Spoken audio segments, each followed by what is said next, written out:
Hello everyone, आप सभी का आपके अपने चैनल सारस ट्यूटोरियल पे बहुत बहुत स्वागत है।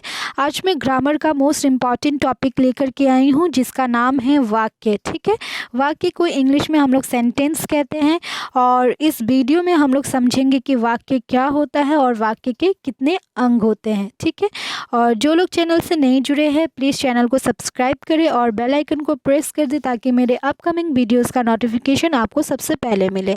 ठीक है, तो चलिए देखते हैं वाक्य किसे कहते हैं। यहाँ पे देखिए कि शब्दों का ऐसा सार्थक समूह जो अपना अर्थ पूर्णतः मतलब पूरी तरह से स्पष्ट करता हो उसे वाक्य कहते हैं। ठीक है, सार्थक का मीनिंग होता है मीनिंगफुल। ठीक है, और समूह का मीनिंग होता है ग्रुप। सार्थक मतलब मीनिंगफुल। ठीक है, और समूह का मतलब होता है ग्रुप। तो यहाँ पे कहा गया है कि शब्दों का मतलब शब्दों का ऐसा सार्थक मीनिंगफुल समूह जो अपना अर्थ मतलब मीनिंग पूर्णतः का मतलब होता है पूरी तरह से स्पष्ट करता हो उसे वाक्य कहते हैं। ठीक है, तो शब्दों का ऐसा सार्थक समूह जो अपना अर्थ जो अपना मीनिंग अपना उद्देश्य पूरी तरीके से हमारे सामने स्पष्ट करता है उसे हम लोग क्या कहते हैं, वाक्य कहते हैं। ठीक है, फॉर एग्जाम्पल देख लेते हैं। यहाँ पे एग्जाम्पल देखिए कि पहला एग्जाम्पल है श्री कृष्ण ने अर्जुन को गीता का उपदेश दिया। तो इस लाइन को पढ़ के हमें इस लाइन की मीनिंग समझ में आ रही है। इस लाइन में क्या कहा गया है?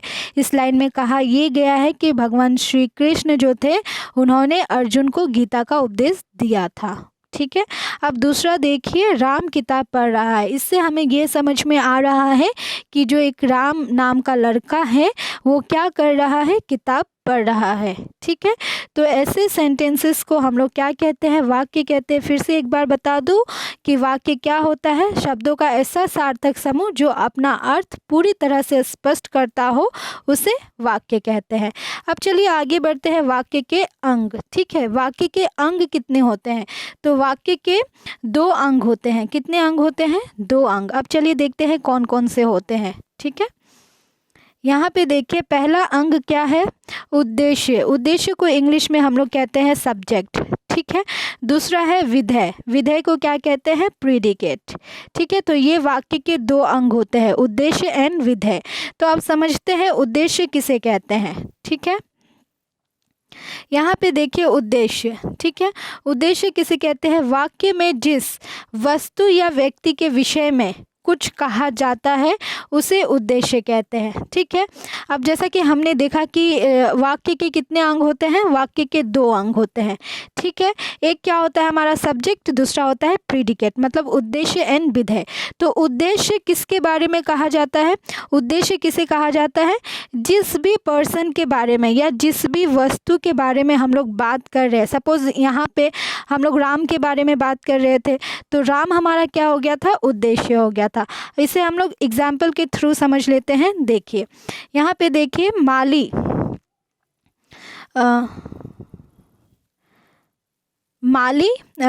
पौधों में पानी डाल रहा है। ठीक है, पौधों में पानी कौन डाल रहा है, माली डाल रहा है। तो यहाँ पे माली के बारे में बात की जा रही है।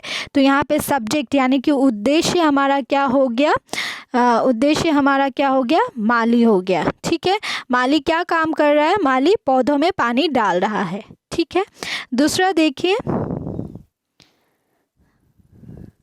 दूसरा हमारा है लड़की गेंद से खेल रही है। ठीक है, तो लड़की गेंद से खेल रही, गेंद से कौन खेल रहा है, लड़की। तो ये बात किसके लिए कही गई है, लड़की के बारे में कही गई। तो हमारा उद्देश्य क्या होगा, हमारा सब्जेक्ट क्या होगा, लड़की होगी। ठीक है, यहाँ पे मैं फिर से समझा दूँ आपको कि जब वाक्य में जिस वस्तु या व्यक्ति के विषय में कुछ कहा जाता है उसे उद्देश्य कहते हैं। ठीक है, तो जैसा कि हमने सेंटेंस में देखा, यहाँ माली के बारे में कहा जा रहा था और दूसरे एग्जाम्पल में लड़की के बारे में कहा जा रहा था। तो ये आई होप कि आपको क्लियर हुआ होगा। ठीक है, अब चलिए देखते हैं आगे हमारा देखिए कुछ अंग 2 मतलब पार्ट 2 जो कि है विधेय यानी कि प्रीडिकेट। इंग्लिश में हम लोग विधेय को क्या कहते हैं? प्रीडिकेट कहते हैं। ठीक है, अब प्रीडिकेट को समझते हैं। प्रीडिकेट देखिए, वाक्य में उद्देश्य या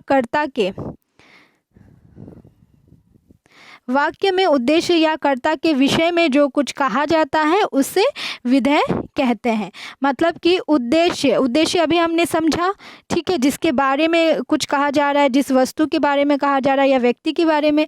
कर्ता जो उस मतलब जो करने वाला हो किसी काम को, उसे हम लोग क्या कहते हैं? कर्ता कहते हैं। ठीक है, तो चलिए देखते हैं,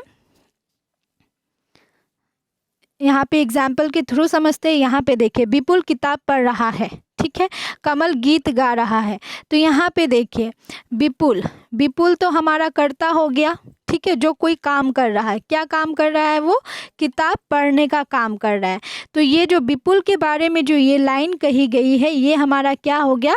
विधेय हो गया। ठीक है, कमल हमारा क्या हो गया? कर्ता या उद्देश्य। ठीक है, ये क्या कर रहा है? गीत गा रहा है। तो कमल क्या कर रहा है, उसके बारे में क्या लाइन कही गई है? कि वो गीत गा रहा है। ठीक है, तो किताब पढ़ रहा है और गीत गा रहा है, ये हमारा क्या हो गया? विधेय हो गया, प्रीडिकेट हो गया, क्योंकि ये सब्जेक्ट के बारे में कुछ बातें हमसे शेयर कर रही है, सब्जेक्ट के बारे में बता रही है कि सब्जेक्ट क्या कर रहा है। ठीक है, तो विधेय का मीनिंग यही होता है कि उद्देश्य या कर्ता के विषय में जो कुछ कहा जाता है उसे हम लोग विधेय कहते हैं। ठीक है, तो ये हमारा था वाक्य और वाक्य के अंग। तो वाक्य क्या होते हैं? कि शब्दों के ऐसा सार्थक समूह जिससे जो अपना अर्थ पूरी तरह से स्पष्ट करता हो उसे हम लोग वाक्य कहते हैं। और वाक्य के दो अंग होते हैं, सब्जेक्ट और प्रीडिकेट, यानी कि उद्देश्य एंड विधेय।